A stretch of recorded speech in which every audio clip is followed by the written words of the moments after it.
of her, AFR, is more than happy and laughing on the inside, which I'm not even sure is medically possible, to present Strange Universe with your host. It is I, Sean David Morton. Welcome back. The gentleman that I want to have on the show tonight is a master of understanding how language and patterns work out there in the world. And his website, Half Past Human, talks a great deal about the web bots and how they can actually be used to predict not only trends, but future events. But in essence, if we have a conversation and that becomes a discussion and we then begin to turn the tide of thought by making that into a thing, if you will, that thing then eventually achieves a momentum. It becomes a source of action. And these are the kind of things that in their embryonic stages, Clifford High and his website, Half Past Human, have been so great at picking out. So, Clifford, are you there? Sure, yeah. Good to see you, man. Thank you. I'm sorry for making you hang on for the first. No worries. It's sunny out here. I'm just sitting. Oh, good. Okay. So, a couple of things have caught my eye of some great things that you're doing. Fantastic work, as always. Am I okay in my explanation of maybe for people that might not have heard of your work as to how the web bots or web spiders actually work or function? And can you give us a quick 101 on that? Okay, the spider component is really a Perl script that goes out and searches for websites and then compiles links that it finds on them. It doesn't have a lot of logic in it, so the spiders are pretty dumb. They bring it back to the data back to artificial intelligence language called Prolog that I wrote a bunch of programs in that's all about words and understands words, and they can cross-compare it to a lexicon. And basically what I'm doing with this stuff is making the assumption that everybody is psychic. Those people that don't have an outlet for it, like yourself, have to have some form of expression for it, and it leaks out in their conversation. And it leaks out in a way because what they do is the psychic impression makes them choose a word they would not ordinarily use. And if you study language, you find out that, for instance, the average, let's take the Americans, because they're pretty dense, really. They've got the average now is about slightly less than 100,000 internalized English language words by the time you get through college. Even 15 years ago, it was well over 150,000. So we can see that there's a generalized trend there towards increasing level of linguistic stupidity. But nonetheless, you have 100,000 words right, that you might recognize. But in your daily conversations and this kind of thing, in any given year, maybe that's cut down to about 25,000. And within any given week, probably about 1,100 to 1,800, depending on your job. That's really the range of words you use. And that's pretty consistent week in and week out. So I kept thinking as to, well, why do people choose to hunt for specific words, and especially in conversations about ordinary things, baking bread and gardening and, listening to internet radio? Why do they hunt for language outside of their normal parameters? And it's within that hunt for that extra little bit that I find the psychic impression. Make sense? Yeah, and do you think that, there is a theory about the time stream, and that the time stream is very much at times like this flowing river, and all of us are in boats, if you will, at night, being dragged down this river, and that somehow, some way, we can, just because of the way that rivers work, let's say there's a huge boulder or a drop of some kind or a rapid coming up, that the river itself begins to quake and eddy, and the boat begins to shimmer, and the boat begins to move faster. That even though we're in the dark, we can sort of feel it telegraphs that. Yeah, the river of time. It telegraphs it up to us, and we begin to communicate that fear and sort of a more animal instinct. Would that be That's quite accurate. That's quite accurate. I used to take people in rafts and down like our local rivers here in Nisqually and that kind of stuff, and you'd feel it, especially in the rubber life raft. You would feel the rapids and the buildup of the disquiet, if you will, of the flow long before you actually encounter it. Because my theory of this was always that the major, I guess what you would call it, fixed points in time. Let's put it that way. That there seems to be like everybody comes together in this mosaic, very much like a tapestry, where everything kind of comes together, and we seem to have a single shared experience, and then everything just sort of zips off in other directions, and then we do other things and whatever, and then we come back for these. I can explain it in kind of an electronic fashion if you want. Okay. That makes sense. if we think of ourselves not as solid matter, but as vibrations, as energy pulses in those sine wave formats, right? Like you might see in an oscilloscope, only there's bazillions of the buggers. Well, what happens is periodically they all align. And we get this amplification where we're all basically riding the same vibe, as you might say, from the 60s, right? Right. And that's actually a synchronicity where we are truly, on all of us, riding a shock wave that we can all feel, we can all relate to, and it's this kind of thing that leads to the Princeton work with the little egg thing, the colors that change. Okay. That caught the 9/11 thing a few hours ahead of it actually occurring, and it's that kind of concept that we're on this sine wave because it's just like the river. It is not a stationary fixed thing. Rather, it is a fluid, so to speak, that we're all experiencing, very much like a river fashion, yeah. So I would agree with you. It's a good way to think about it. Well, like I said, my theory was just there's a big rock in the time stream, and the rock creates an eddy that ripples up the stream, and you feel that before you hit the rock, I guess. Right. And the good boaters among us, they may not know what they're feeling or why, but, they feel it in their feet, and eventually it comes out their fingers without them really even knowing what's going on. And I just happen to be really good at picking up patterns, and so wrote this software to go out and hunt it when it leaks out of their fingers. Now, and I had to ask you one other question as well, and if you don't know anything about this or about this person, I figured you would be the one person to ask. I read something or someone approached me with something that said that there was a fellow in I think it was Illinois, and that he had what, for all intents and purposes, was sort of a weaponized version, if you will, if that's kind of a funny term. But no, that's accurate. That would be a good way to think about it. Yeah, it's an aggressive version. Is how I thought of it. Weaponized version of your spider bots or your WebBot program. And that he managed to somehow successfully predict, like to the day, if you will, the not only the collapse in Tunisia, but the beginning of the whole kind of Arab Spring and what was going on, and that he now works at the CIA. That he's sort of been absorbed into the whole what you call, and I just learned this, by the way, the PTB, the powers that be, and that he was sort of absorbed in the whole secret government. But I heard something about him. You know anything about this guy, or know about what he's doing? Because he had. I'm aware of him and about a half a dozen other people that have taken up this stuff after I got involved in it, in the 90s. Yes. And I'm aware of his product and how they approached it. The issue was it was one of those happenstances where his algorithms happen to mesh very much like the wave we were talking about and amplify and connect to a great deal of activity that appeared right then, but it's been inconsistent. That's the same thing with my own work, but my work has a greater level of consistency than any of my competitors, and I happen to know because they keep sniffing around that some of these people that partnered with Intel Q, which is the CIA's financing arm for venture capital. There's a couple of competitors of mine that have been financed, and they're just going absolutely crazy because they're not able to achieve any results. And the CIA masters or whoever it is that's beating them on the back isn't too pleased about this, and they've kind of like missed the boat in a couple of things. You hear rumors and people talk to you about algorithms and stuff, and I know the routes they're going, and it's like, oh yeah, I've been there. Yeah, I ran into that. I don't want to do it again. Well, I know you and I used to think it was very funny because.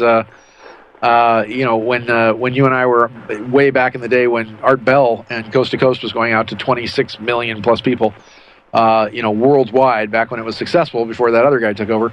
And you must find it kind of strange because you and I had the same experience of hearing other people basically parrot back the exact things we said.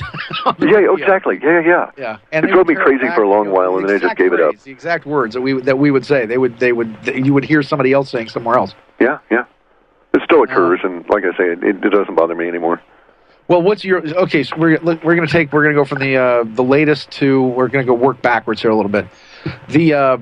I'm very interested and fascinated about what's going on with this. I think the timing of it's interesting. I think that people are beginning to wake up to the process of whatever's going on. But this shooting in Aurora, Colorado, and the similarities that it has to everything from Columbine to the Arkansas school shootings to a number of different things. And I read something on the air the other night that was from your website, which is why I wanted to have you on the air today, was about what you think is going on with Aurora, Colorado, and why you think that I mean, you can go all the way out to Hillary Clinton's about to sign a treaty with the UN that's going to take our guns away in the United States, to a gun control thing, to this entire deal being something that's going to now distract us from, God knows what, from World War III beginning because of Syria to the mega ritual of the Olympics. Yeah. What's your theory about this? The Aurora thing, I don't know. I hate. I hate saying why, because that goes to intent. And I found that these dirty, rotten bastards that are in charge of everything pile on agendas. So they've got a good thing going like chemtrails, and they add a half a dozen other things into it, and other goals for it, and the whole thing expands. So the Aurora deal, I don't know about the why. Okay, what I do know is this: that I run a series of programs that validate my own work. They're referential integrity checkpoint programs. They're going out and see if they can find the language that I predict will show up. And so they happen to, because of the algorithms that I wrote, I understand how bots work and so on, and I can sniff out the trails of other spiders that are out there. And since the Aurora shooting, my referential integrity spiders are picking up a huge amount of activity hunting down language about the shooting. Okay, very untypical, very atypical. There's a usual, Google runs bots to go in and itemize everybody's site. All the search engines do. There's a lot of bot activity on the net, all different kinds. But all of a sudden there was a huge spike. Within, I think probably I could track it down to the millisecond, but I would say easily within 20 minutes of the news of the shooting coming on out, the new spiders were out there hunting for it. Never seen anything like that before. You were saying, but you said in your blog that, well, and here's a kind of a secondary question, because we're going to get back to this.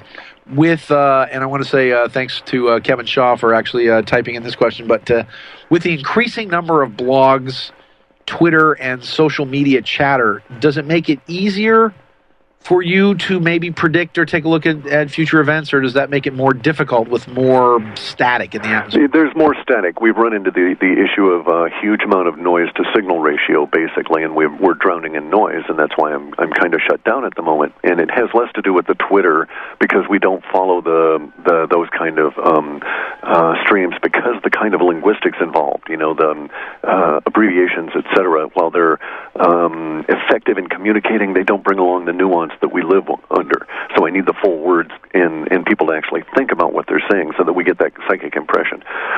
So we don't follow those, but we are drowning in the immediacy data from vast quantities of other sources. Again, Facebook has just polluted everything. They've got so many bots running out there, cross-compiling everybody's language, feeding it back to them for their own advertising. It is just a hellhole to go there. Well, and considering that there are 900 million people on Facebook, which are more people on Facebook than were alive at the beginning of the 20th century. Clifford High is my guest with Half Past Human. This is Sean David Morton. Welcome to the world's meeting place. American. It's practically narcotics. Freedom. Oh, yes, I like very much. Radio. You're an American institution. American Freedom Radio. Welcome back. This is the Sean David Morton, and I've got the wondrous, the amazing, the stupendous Mr. Clifford High on with me. All right, man, I guess, okay, so getting back to the $64,000 question about a lot of this, you were also talking about, we got a little bit sidetracked and I wanted to get back to it. You were basically saying that after the Aurora shooting incident, and which, by the way, is sort of interesting. I did point out that he showed up in court with orange hair. Right. And the Joker in the Batman movie only wears an orange wig for a very short period of time when he dresses up as the nurse to have the famous conversation with Two-Face, where he's like, do I look like a guy with a plan? I'm like a guy who chases cars. I wouldn't know what to do with it once I caught it. And that the Joker had green hair. It was the Riddler, actually, that usually had red hair in the Batman comic books.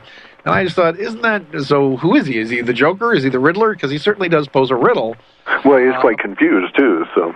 Yeah, of a guy who is apparently, a loner stoner.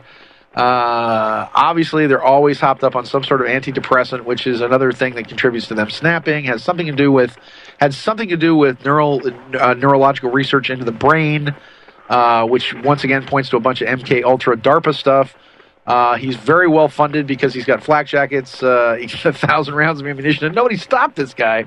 And I can't even sneak from one movie theater to the other. I can't even sneak, a drink or popcorn in a backpack or my pants. And this guy manages to get a cell phone call, go out of the theater, suit up in a flak jacket with a bunch of weapons, guns, gas mask, and then get back in the theater, shoot all these people, and then calmly stand and wait to be arrested. With the amount of ammunition that he had, that he only managed to kill 12 people. And then he went out by his car and just dropped all his guns. And I'm just curious as to whether or not he took out a copy of Catcher in the Rye and sat there and read it. But he basically went out and stood by his car, waiting for the police to show up. And, sure, just as programmed. Yeah. Exactly like the exact same behavior as Mark David Chapman after he shot John Lennon, where he could have just walked 60 feet across the street and gone into the subway and disappeared, sat on the curb, opened a book of Catcher in the Rye, and sat there and waited for the cops to return. So here's the thing, though. Here's the thing about that. Neurolinguistic programming, a lot of people think it's basically BS, as they would think that hypnosis is BS. But you can actually look at it from, take the abstraction of neurolinguistic stuff out of it, and look at it in electronics, or in electron fashion, in neurons within your brain. And what they do is they create neural tracks that they can then shift your personality into. These neural tracks, it's an issue of the path of least resistance, and the electron flows through that, creating the neural firing, giving you the thoughts that they have pre-programmed into you. The issue for us is looking at this. We always stop and we would ask ourselves, well, why would they do that? Why would they just stop? Well, because they had completed and they're in a loop. And so basically what has happened is there's nowhere to go after that. There is no further programming, and they've jumped out of their regular personality into their programmed mode. So as a programmer of computers, it is as though I've gotten it off in a subroutine that terminated but then didn't kick it back to the main processing. And that's truly what has occurred in their minds. And I've read some really interesting studies from the military's viewpoint about creating just that. Well, the one other thing, too, that I knew from a lot of the mind control and the MK Ultra stuff on these Manchurian candidates is they had them under what was called tonal control, where they would literally put, like, the programming that they were using, they would put in, and they would somehow connect it to the zirconian clock in the body, so that in a certain period of time, whether it's 24 hours or 72 hours, but it was a certain period of time, it was like a time bomb that would start ticking down in their heads, so that they would have to at some point make a phone call that would actually then give them a series of tones that would make them feel good again. Yeah. I'm sorry, to make them feel good again, to make them actually reset the clock in their heads, and they either had to receive that tone from whoever their controller was, or carry out their task. Shoot the theater full of people, shoot the rock star, shoot the president, whatever. And that this was, part of what was going down. Now, what you were saying in your blog, though, that I thought was really interesting, is that you were saying that Homeland Security, we should just call them the Gestapo, because that's what they are in German, the Gestapo. I mean, they didn't even bother to rename the Gestapo when they actually transported it lock, stock, and barrel here to the United States. No, they were lazy. Yeah, they were just lazy. They were just so Janet Napolitano, who I also heard from a friend of mine who actually acted as a bodyguard for her at one point, who actually made a pass at this friend, is just this apparently a soulless, raging lesbian, and at the same time, she was carrying, and I hope I don't get this person in any trouble, but the person that was working security for Napolitano told me that she was carrying the nuclear football, which I thought was really weird, because I thought, well, you must have been mistaken, because only the president has the nuclear football. When he's out of the country, it's the vice president. Why would the Department of Homeland Security have the nuclear football? And, this is, of course, the case that, has to be carried by these officials, or either it's a duplicate of one of them, but she said that she had this nuclear football. And what you were saying, and from what I'm getting from all these different sources, Cliff, and this is really, one or two, couple of wacky websites, but then I start getting calls from, generals and dudes I know in the Pentagon and some very heavy-duty people, that Homeland Security is plotting something really nefarious. And you were saying that in your research that the Gestapo was, in essence, that they had dug deeper into this Aurora thing than you'd ever seen. That there was something. That's quite correct. By twice the amount of traffic I've ever seen exploring any other theme. Why? I don't know. What? Speculate. Well, that would be wild-ass speculation, but I would say that they are indeed planning something, and they are looking for a linguistic pattern that will allow them to better sell the proposition.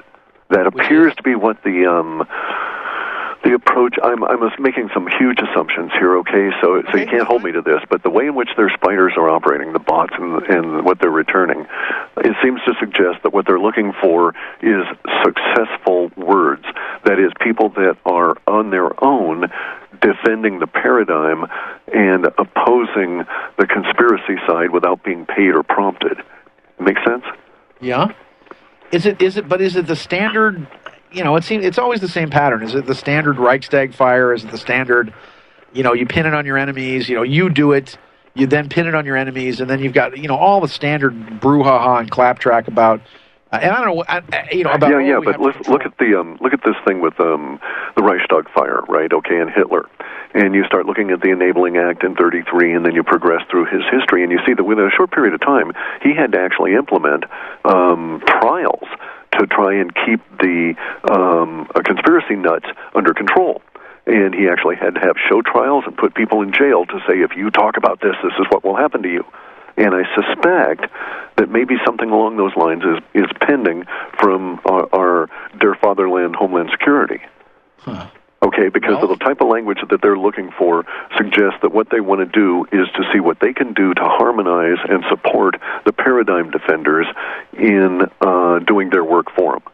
Well, that's happened on a few occasions, but I noticed that, for example, there was the Hummetry, I think is who they were called, was in every single case that I've noticed, whether or not it was the people who are involved in Occupy Wall Street that they accused of threatening to blow up a bridge. Yeah. Whether or not it was I think it was, God, I don't know if I have this right. If I have the name right, please forgive me, but was like the Hummetry clan, who were a group of, kind of a group of militia people that, again, were infiltrated by the FBI as agent provocateurs. And by the way, they were the ones that then turned the FBI guys into the police, saying this guy's coming in here telling us to blow stuff up and trying to get us, bombs and weapons and all those other things. And the police were the ones that realized that the guy that was the loudest was the FBI informant that was trying to get them to do something.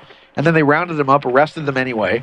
And, they went through this whole ordeal for about a year, and the judge dismissed all the charges against them. So every single time I've seen anything go down here, including, I might add, the underpants bomber, this idiot with the bomb in his underpants, that the two, the husband and wife who actually worked for the Justice Department, watched the FBI walk him around the security measures, watched the FBI put him on that airplane. And, of course, he didn't have any blasting caps, so he couldn't have hurt anybody on the plane. Outside of giving himself what amounts to a college prank, basically. But in every single case so far, we've seen that all these so-called terrorist events, a la 1984, a la Emmanuel Goldstein, a la that the government is behind the anarchists and the resistance. I'm not so sure that all this computer chaos that's being caused by Anonymous. I'm virtually completely convinced that these are all people inside the NSA. They're doing all this stuff.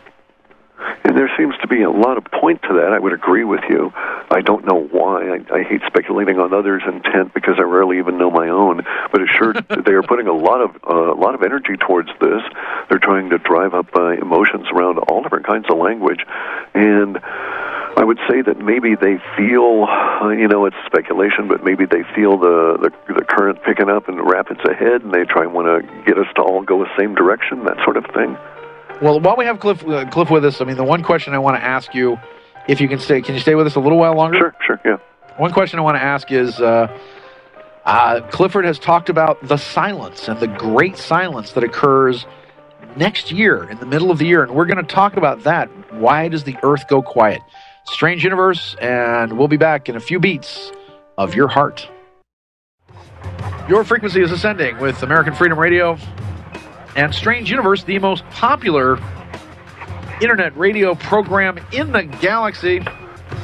Can't talk about Andromeda because those Andromedans are messed up.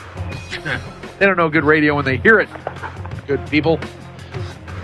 Welcome back, everybody. I'm hoping we're going to be able to put this up on YouTube for you folks. A fantastic and fascinating interview with the amazing, the erudite, the brilliant Clifford High.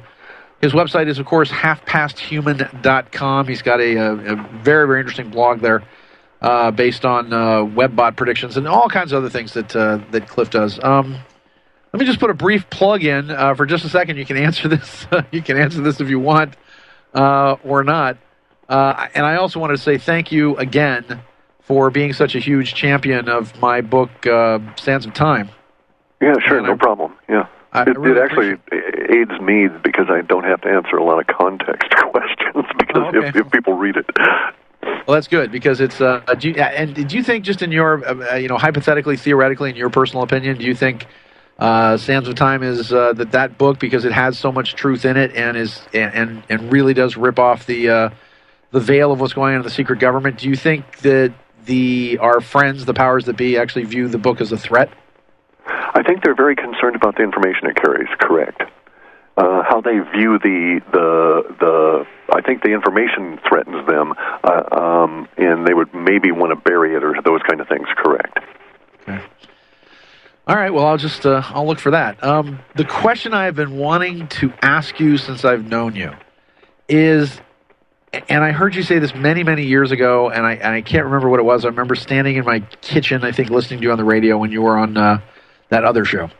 And you talked about, and this is one of the most interesting things that I've heard you say, and I just want some clarification on it.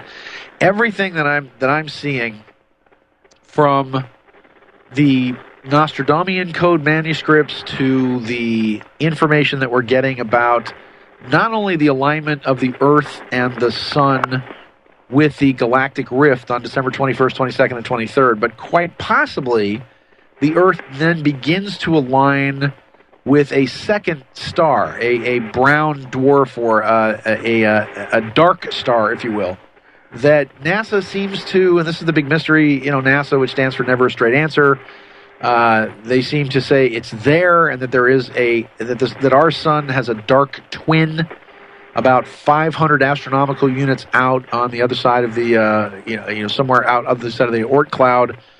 And first they say it's there, then they say it's not. Then you got the wacky people who claim that it's Nibiru or Planet X that's coming towards us. And then you have more of the scientific aspect that says, well, yes, it is Nemesis, which would be the opposite to our sun. And Richard Hoagland talked about this, and my friend Mike Barra, that we seem to somehow align with this second star somewhere around February 13th. And then you have this Nostradamus painting that was supposedly done by his stepson, Caesar, that seems to talk about that in the constellation of Cancer, because what it is it's Nostradamus holding out a book.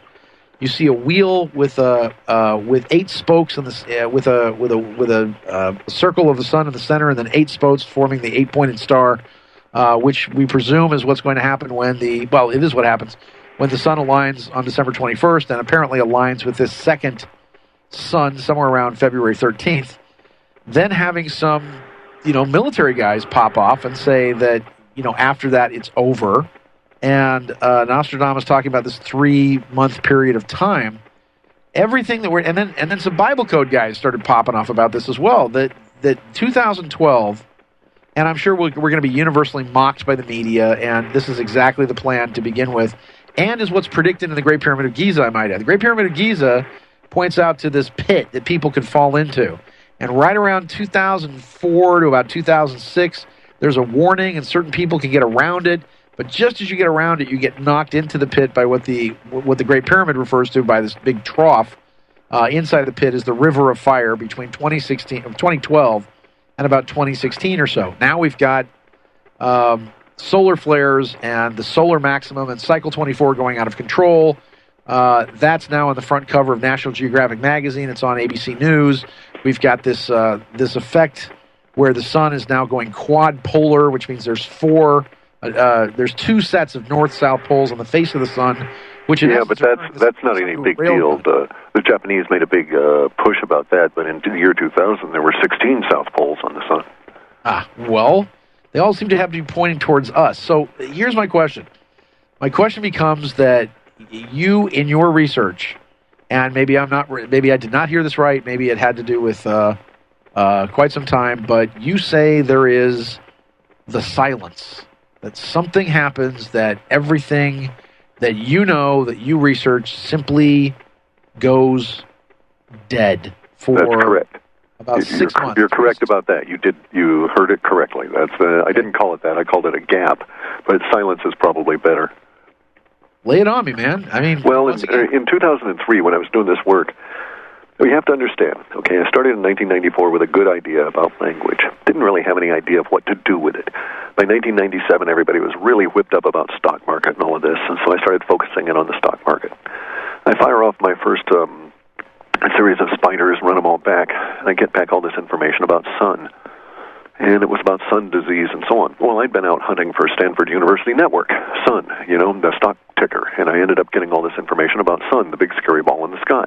So after that, I dropped all the stock market stuff because I was too intrigued with the other, the serendipitous component of it, the truly unexpected burst of insight and information out of this had me overwhelmed, and so I started going off on that. And as I've gone through the process of dealing with the computer programs, growing them over time, adapting to the changes in the Internet and so on, of a necessity, the process itself changed.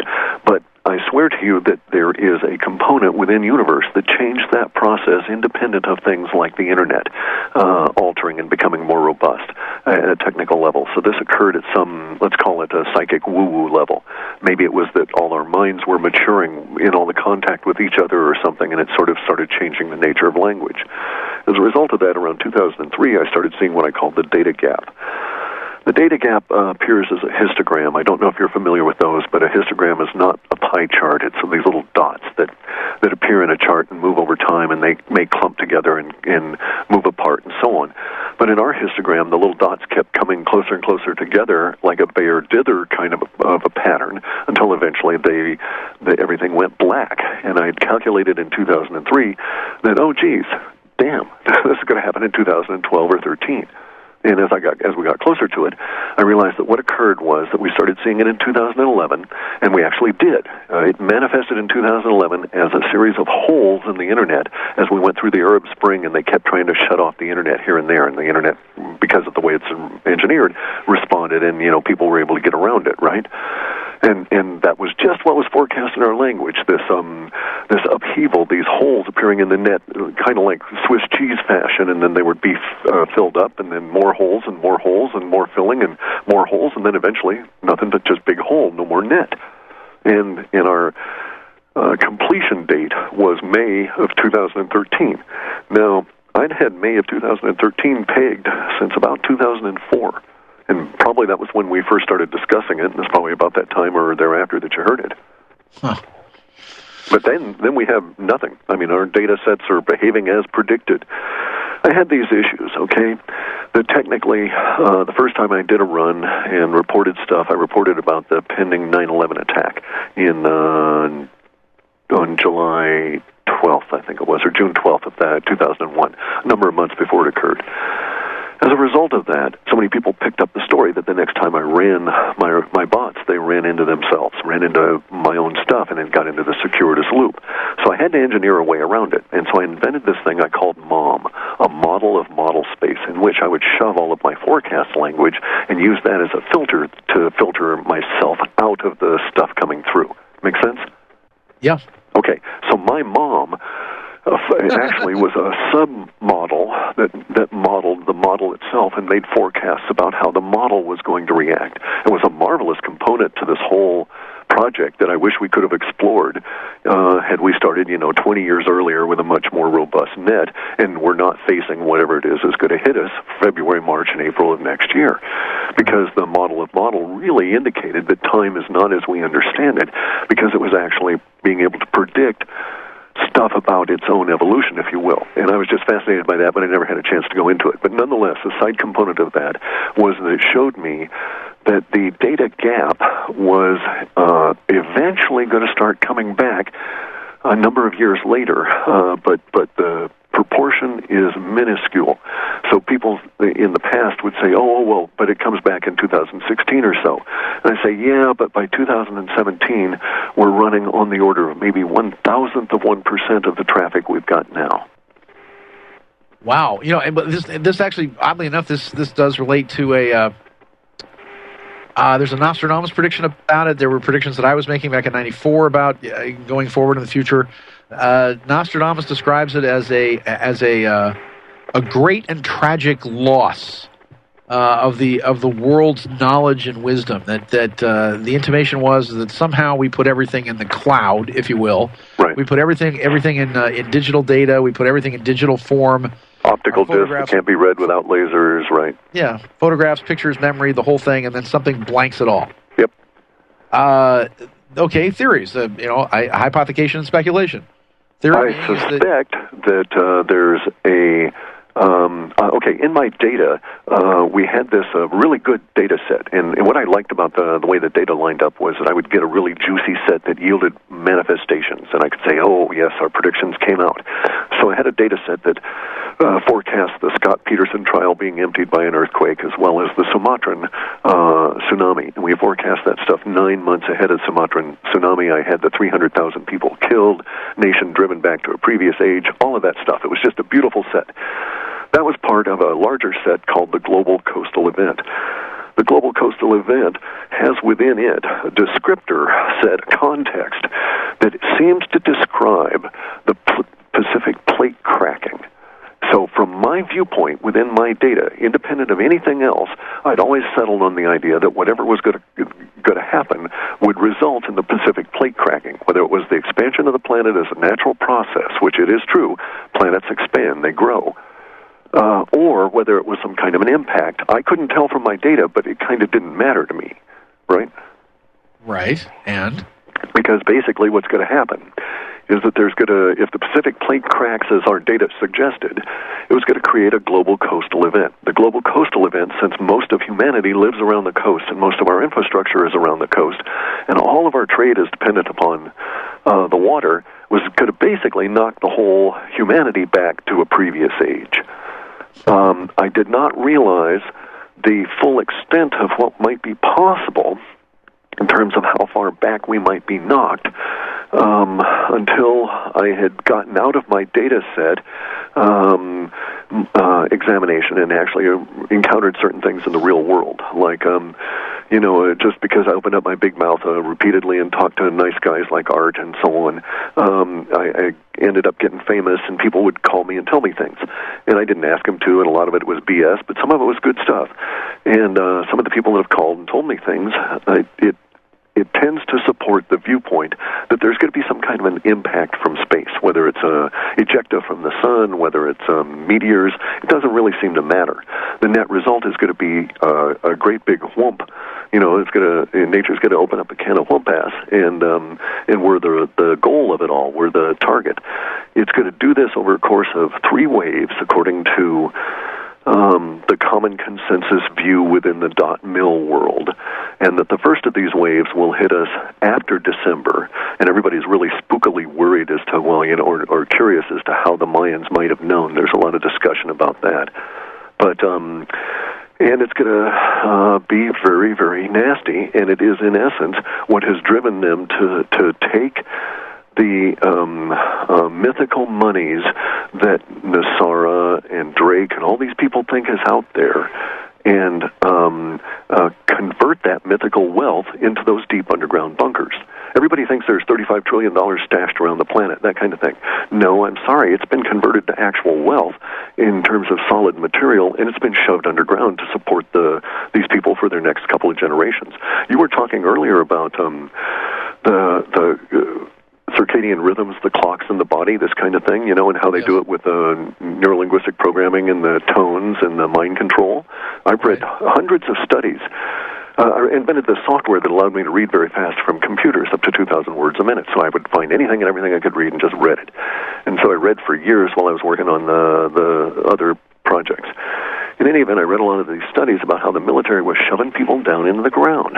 And they would do it with college students, they'd do it with military soldiers, they would do it as couples, they would do it as groups, they would do it individually. And they just kept doing this for years. And the way in which the studies were written, the goal was never really clearly stated. There were all these intermediate goals to find out this, that, or about the circadian rhythm, but basically the question was why. And what really had them flummoxed for a number of years was they found out that the female's body clock shuts down ovation after 47 days underground. And it really had the military worried. And that's when, this was in maybe 98 that I first came across this study, and that's when I started thinking, these guys are planning on having to go underground for a long time if they want to be able to breed underground, and that's got them so worried that they're spending millions of dollars in this time period to research this. So they've known easily since the 60s. Well, it's kind of just disconcerting when you think, exactly what you're describing from a very, very cold scientific point of view is, if I remember my Bible correctly, Revelation 8:1 about the seventh seal. And when he opened the seventh seal, there was silence in heaven for half an hour. The seven angels, once again, it talks about the seven angels, and seven trumpets were given to them. And the star named Wormwood, which is a kind of bitter poison, crashes into the earth. All of these things you're talking about in the very cold light of clinical day seem to all be predicted for us. Just to go through this just briefly, just to take a look at, since we're all in the book of Revelation now, it seems, what you're talking about seems to be, once again, the seventh seal, silence in heaven for half an hour, and there's all these interpretations about what that might mean. Then it talks about how the seven angels and seven trumpets are then given to those seven angels, and then Revelation 8:3-5 says that another angel came and... Now, supposedly they interpret this angel as Christ himself, who alone is in control of events, but that's not what it says. And he talks about a golden censer, and then 8:6 says that this angel made things ready. He commissions the seven archangels to blow their trumpets. And then 8:7 talks about the first trumpet. Hail and fire mixed with blood are thrown upon the earth. Well, there you go. That's solar ejecta and the sun. A third of the earth and its trees and all green grass were burned up. And this first judgment corresponds to the seventh plague inflicted upon Egypt. However, certainly an electromagnetic pulse from the sun, which would precede a solar ejecta, would probably shut everybody up or burn or take down all the satellites. Revelation 8:8-9 talks about the second trumpet that affects the sea as the first affected the land, and it corresponds to the first plague inflicted on Egypt, and volcanic eruptions, tsunamis, hurricanes, shipwrecks. This doesn't have to happen all at once, by the way. It could happen over a period of time, but the waters, like the land, will not always yield its Edenic qualities. Yes, you were going to say? No, I was just going to say that, yeah, it's well, you bring up the Bible. It's a whole issue. I mean, I'm not a Christian. I've got all these issues against the religion and so on. But nonetheless, the encoding involved in all of that is replicated in so many places. Like if you go and look at the Sanskrit, the Hindu literature is not given over to prophecy, but what they do have suggests that this is a periodic kind of an event. And if you look at the few codices that came out of the Mayans that actually survived the snatching by the Vatican, they didn't burn them, they took them back to the Vatican. But I happened to be in Europe in the 60s, and I actually saw the Dresden Codex as well as the now disappeared Madrid Codex. Oh. Okay, both of which, because I was always hauled around all these damn museums when I was a kid, it didn't really interest me at the time, but the Dresden Codex talks about the flood dragons that come on in and bathe the planet with water, right? Right. Well, get this. We happen to be getting into a situation where if you go back and you look at the Bible, but also the precursors to that in terms of other literature that talks about floods and the idea of flooding from space, right? Or from the sky, 40 days of rain, that kind of thing. And then we look at the recent movie of the blue guys, I can't think of the name of it at the moment, where they had the water up above the planet, Not Avatar? Yeah, exactly. I haven't seen the film, but I was told this. In any event, though, here's the You mean the floating islands? The The unobtainium, the islands that floated around?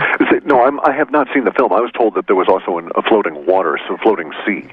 No, but maybe that was okay. That's inaccurate. But in any event, though, here's the deal: our sun is transiting and rapidly approaching an area of space that we've known for years is not like the rest of interstellar media. we know that this is the case because there's a particular star out there that is surrounded by hot water, and the scientists don't know why it is surrounded by hot water, but that hot water vapor bubble around it is approaching us at several million miles an hour, and we're approaching it at that same level of speed. So the idea of the 40 days of rain, the idea of a global flood, it makes sense if you view things from a different perspective relative to how the Earth is not rotating around the sun, and that's another issue. We don't rotate around the equatorial belt of the sun. That's a myth.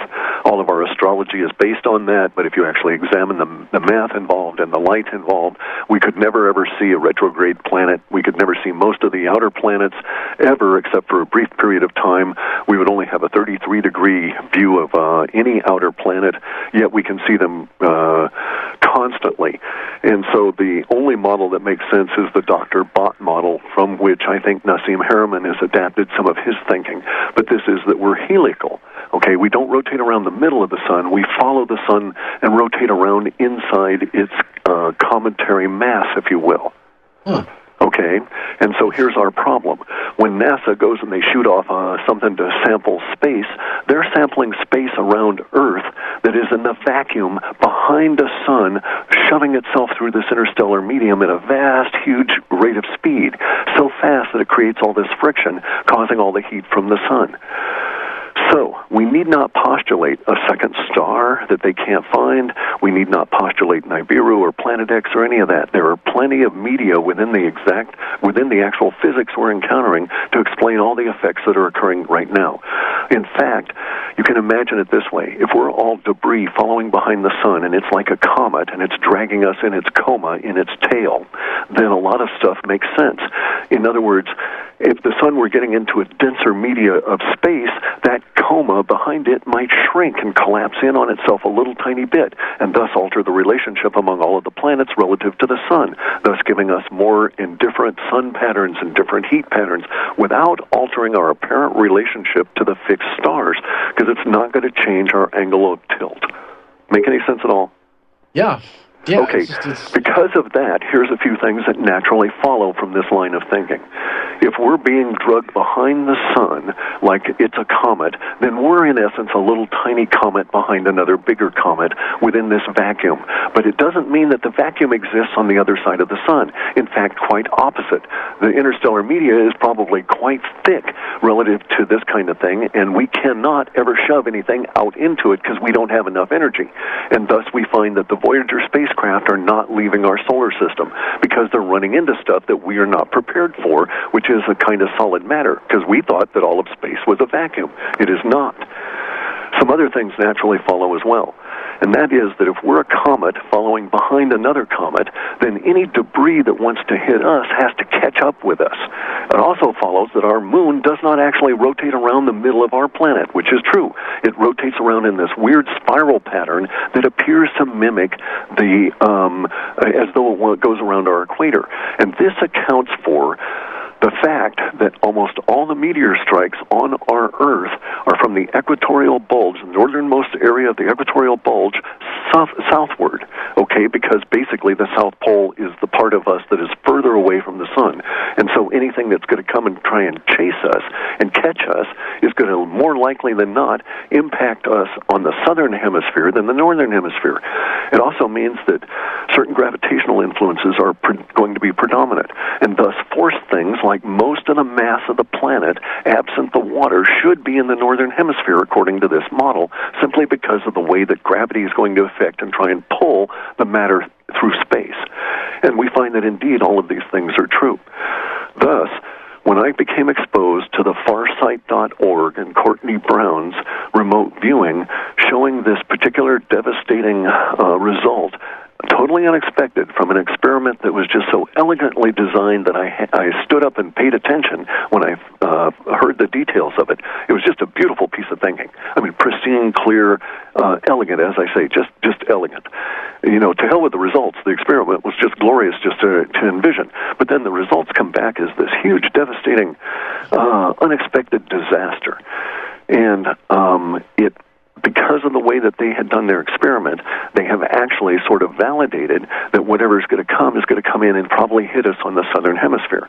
This kind of validates my work, which showed that we were going to get a Pacific plate crack that would go from about the middle of the equatorial bulge towards the south, towards Chile, which, of course, would fit with some kind of a southern hemisphere impact. Now, it doesn't mean any of this stuff is going to happen, but what is curious about all of this is that you've got all these weird coincidences, if you will, and conspiracy nuts out there like myself putting all this stuff together and putting all our little blocks and building our little forts and stuff.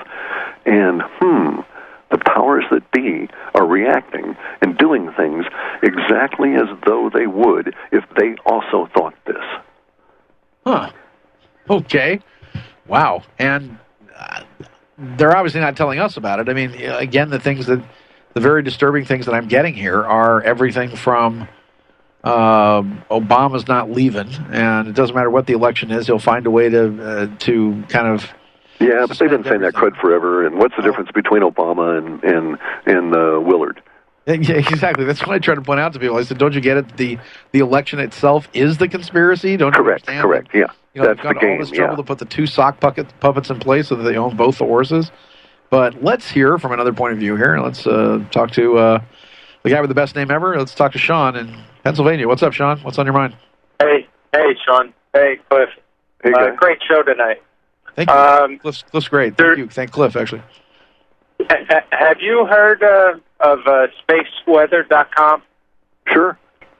Okay. Well, there's talking about that meteor that came by last year in between us and the moon. Yeah. They're predicting that February 13th is going to come back and be within a margin of error that they can't tell whether it'll impact or not. Sure, don't doubt it. And it's bound to happen sooner or later. They're sure planning for it, you know. I mean, look at all the money they've taken from us to put into cement in the ground. Yeah, and, well, in regards to that, last week, apparently the military sent out a briefing to the dependents. I don't buy that, dude, about the Nibiru thing. Yeah. No, I'm wondering about that. The reason I don't buy that is that I lived through the Cuban Missile Crisis with my father in what must be considered to be a flag or a fleet status. And so I was privy to stuff that most of the people in the United States, as a kid, I was privy to stuff that most of the people in the United States would not have known about in 1962. I mean, we were right at the brink of it all. And people don't behave that way. Even the flag officers and their wives and stuff were calling relatives under those circumstances. So this is what I call a sole source. I can't find any of the people that supposedly got briefed telling their aunt to go and run for the hills and the aunt spilling the beans on the internet. And that will happen. Huh. Okay. Cliff, have you ever seen the Time Wave Zero software? I have. I've seen a half a dozen different of the versions of the mathematics involved. Yes, it's really freaky. It lines up with our stuff all the time. Okay. Wow. It also seems to be lining up as what I've seen in the last aspect of this is that the Time Wave Zero and the stock market, apparently from here on out, the stock market is just going to go just right in the toilet if the Time Wave Zero software, which I've seen lining up with the markets, makes any sense. Any comments on that? Sure, wouldn't doubt it a bit. They've been propping it up forever. Their idea is to maintain it just long enough to keep Obama or somebody in office. You know, they just don't want it to all go bluey, have us running around for months and say, hey, wait a second, where are all the celebrities? Let's go open up those big cans on the ground and see what's going on. Huh. Well, or they're trying to keep everything maybe, well, I don't know, do they collapse it and then get Romney in and then Romney becomes the everybody then trusts him and he's the handsome white guy that he knows what to do with the money and then we won't complain about the. I don't buy it. I'm sorry, I just don't buy any of that. The reason I don't buy any of that is because I don't see any back-end support for it.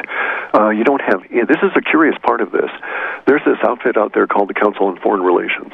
These people are voluminous writers. I mean, they write tons of stuff. Most of it's absolute dribble. Probably lots of it's disinformation. But there's still tons. Their annual report, their quarterly report, is like. I mean, I got it. It was this book that's about 300 pages.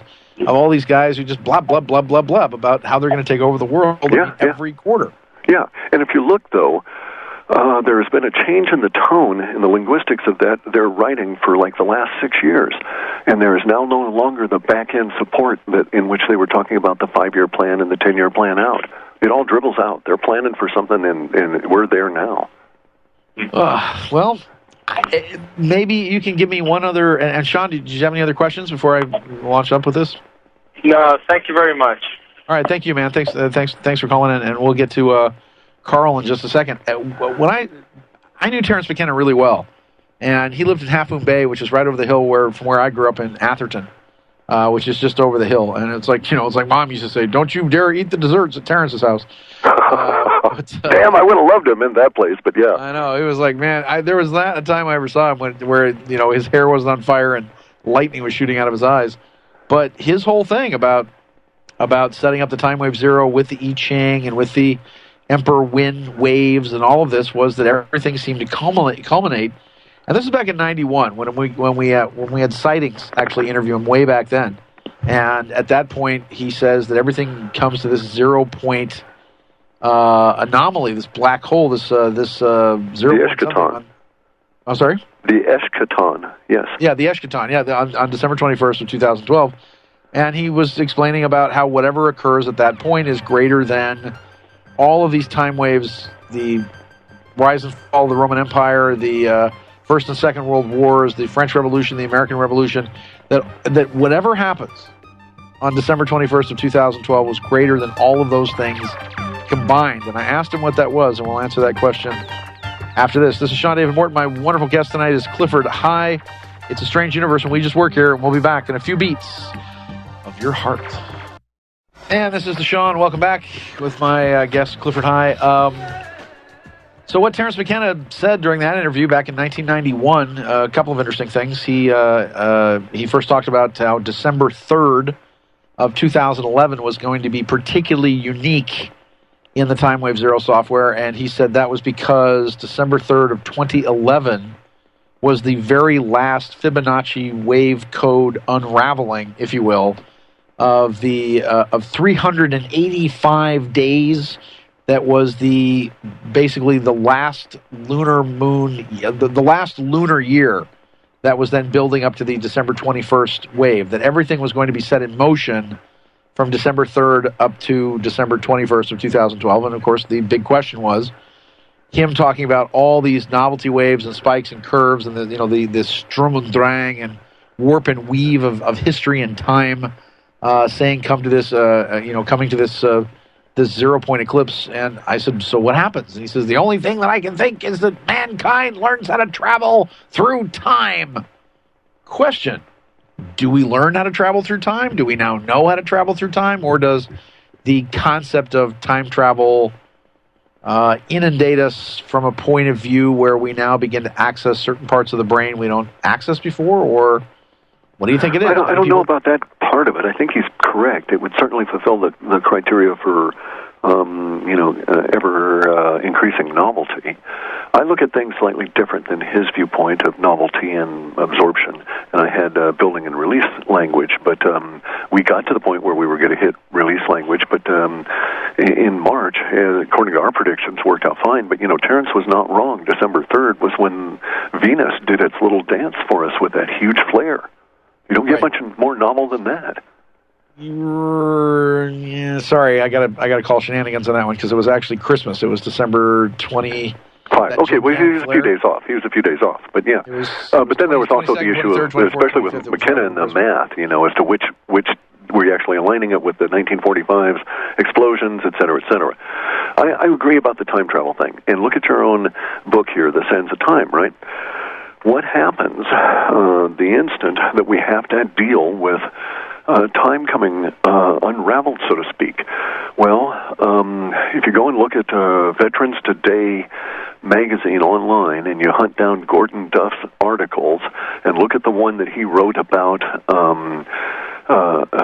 the military's view for time, which is a subset of the article about UFOs, you'll see that he's reporting that the shadow government is basically saying, guys, the time changed in a fundamental way in the 900s, and everything was not the same. It changed in a fundamental way again in the 1300s, and we lost the Stradivarius. We can never duplicate them. All these weird things have happened relative to the vibrational frequency of our universe over these periods of time, or over these specific incidents. Our military apparently has been tracking them. They're apparently increasing in frequency. So if we postulate, from my viewpoint as a vibratory universe, not solid atoms, but just all of these vibrations, that somebody's coming in from the future and landing in our time now, there's an instant increase in complexity. If we just looked at their body and say they came in from 100 years from now, they're going to have chemicals in their body that don't exist on our planet now. And yet those will have to be created, so to speak, in our reality and exist here, and so our complexity is instantly increased. So just at that level, we're bound to get into some weird effects from time travel. Now, I think that Terrence's issue is that once you have a definitive time travel confirmed, then you know all of history for the next 1,000 years or whenever it is until you reach that point of running into time travel. Make sense? All right. Speaking of making sense, Carl, what do you got, man? I haven't talked to you for a while. Oh, man, I've been down. I've been bedridden over here most days. I'm getting too old and just can't handle it anymore. Can't breathe, can't get up and around. You've got no energy, I'm too old. I'm very sorry, boss. But, yeah, that's okay. We all got to go sometime. I talked with Clif once before, a long, long time ago, on a call that he called me. And then I've been calling you several times trying to speak with you. I know. I finally got that. The phone line's been going crazy. Yeah. I finally got that extinction cycle letter posted on the web. My friend I called in Sacramento night before last, and she was surfing the web, and she said, "Hey, here's some of your work here on the internet." I said, "You're kidding me." I've been trying to get that on the web since '91. Okay. And it's finally on the web. It's listed under major mass life extinction cycles, if you want to look it up and take a look at it. Okay. But I think Clifford Carnicom might have been the guy that posted it. He asked me to send him a copy of it, which I did, and he said he'd try to get it up. But right. Since the last, about the 3 months or so, I get phone calls, but it'll only ring one time, and I pick it up just in time to hear them go click. So they are routing my calls around so I don't get the calls or don't get to connect up with the people I try to reach, Did you have a question for Clif? Yeah, Clif, this total molecular change that we're in, I do believe that if you'll do a little investigating, just like you said, when the future comes back into our realm, they immediately, their field frequency of their bodies, i.e. their whole total makeup, start reacting with the local field. Yeah, I would agree. That imperceptibly to us changes our local field, you see? Sure, no doubt. Yeah. And that's what's going on. These guys that are the so-called experts out there, and they say they're the masters of Mother Nature. What a joke. These guys ain't got a clue. I mean, give me a break, But, there's something terrible about that, too. If for the masters, they're sure not taking care of things. It's like they don't care. No, they're not. They're a bunch of masturbators is about all it is. Let it all go, that's for sure. It's not a good sign, yeah. That's right. And we're paying the price for it. That's the problem. I and you and everybody else and our children. Oh, and the environmental degradation, yes, it's quite terrible. The good news is, from my perspective, is that all the rotten, nasty bastards go into their hidey holes in the ground here sometime over the winter, and we don't have to deal with them for some considerable time. I could be wrong, but boy, that sure is a nice thought. Yeah, well, all they did was make some fancy tunes with what's coming. I think so as well. I'm still moving things with my mind over here, Sean, and I talked with the guy in Texas that came up here and filmed all that. He was supposed to have sent you an email, but apparently he didn't. I got nothing. I keep getting more stories out of him, and he's not reliable. Oh, that's the problem I get is these guys get over here and they record this stuff and they get afraid or something. I don't know, or they're brainwashed or whatever. Yeah. But they back away from it, real quick. Scares them, I guess. Okay. Well, but anyhow, I'll get back. Make sure I take your calls, as soon as I see you, because I know you're not feeling good. So I'm sorry to make you hang on the phone for as long as I did. Yeah, let somebody else get on the line here with something with you guys, and I wish you all well, and I thank you for what you're doing for the world and the future, because that's what it's about. It's about the children, Yep. Yeah, I hear that. Thanks a lot, Carl. Feel better, man. Let me know if there's anything I can do for you. If you get a chance, take a look at that extension letter, if you will, Sean. Yes, sir. I'll take a look. Hey, don't call me sir. I ain't got no turds in my pocket. Sorry. You guys have a good evening. Okay. Right, buddy. Thanks a lot. And I don't know who this is, but somebody anonymous is on the line. You want to talk to us? Yeah, I've got one question for each of you. Kind of trivia question. For Clif, you talked about a prism that you found that was kind of an antique prism. Sure. Yeah. And you were looking through that and determined that the sun had changed. That's my first question. And then, Sean, a while back you mentioned something about the Declaration of Independence and some apparition that appeared during the signing. No, it wasn't an apparition. It wasn't. It was they call him the man in white or the professor, or there was somebody who was kind of a roommate of Benjamin Franklin's or a friend or what have you, and there was a speech that, as far as I know, was recorded where they weren't going to sign it, and where there was fights and whatever, and there was supposedly a man dressed in white in the gallery. I'm not saying that he was an apparition. There's a lot of legends about it as to whether or not it was actually Saint Germain or the Comte Saint Germain who was actually behind much of it. But it was though your blood be upon the garrets, though your necks be in the noose, I beg you to sign, though blood be on every door. And he gave this big rousing speech that apparently, apparently then had them all either signing. I forget exactly what it was. I'm not sure if it was the Declaration of Independence or if the Declaration of Independence or the actual Constitution. But what I'll do actually is I'll find the speech. Because I published it in my newsletter a while back, and some time ago. But there's, it's a printed speech and a voice and all that. But many people thought it was Comte Saint Germain. Once again, the website is halfpasthuman.com. Cliff, you got a parting shot? Anything you can wrap up in about 30 seconds? No, just eat lots of pie. It can't hurt. Eat lots of pie. Yay, my hero, pie. And, don't let the government make you eat broccoli. Clifford High, once again, this is Sean David Morton. Our Rebels Now are ended. These are, whatever. I can't even say the whole thing. This insubstantial pageant faded. Leave not a rack behind. Where such stuff as dreams are made of, and our little lives are rounded with a sleep. Good night. May the power of the universe be with you. Thanks again, Cliff. No rules. No taboo topics. No fear of doom. We are American Freedom Radio.